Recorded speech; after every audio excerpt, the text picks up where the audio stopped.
My friends, this week in Sacred Scripture, the Lord asks us to reflect on the faces of the poor, those who are in our midst, who are being called to be the instruments through whom we can show God's love for them and for all His people. You know, recently, as you know, I was at the Synod in Rome, and I had a moment when a bishop that I had never met before helped me to grow spiritually in a very dramatic way. Because while much has not changed in Rome since I lived there 20 years ago, one thing has changed. It's the number of homeless that live in the many different streets of the city. And I made comment about how that had changed, and he said to me, he said, well, they probably were always there. You just really didn't notice it 20 years ago as you do now. And that was that moment of conscience.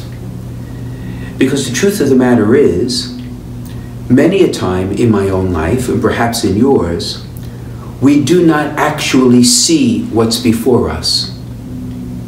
That the poor are invisible, but in fact they have many different faces. There are the homeless and the materially poor. There are those who are struggling and alone.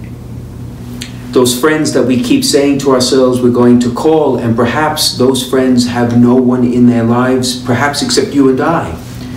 There's a poverty of the psyche, and there's certainly the poverty of the spirit. Many times we don't recognize the different faces of the poor in our lives. And this week, the Lord is asking us to begin to see who's really around us, who really is in need, who really needs God's love to come to them through you and me. They become the instruments of our conversion as much as they receive the gifts that the Lord wants to give through us. So I invite you this week to ask yourself the question, am I really seeing what's around me? Am I recognizing the people around me? Can I see the different faces of the poor? And do the poor have a name? And can I name them for who they are? That's something that you and I will journey together this week to discover.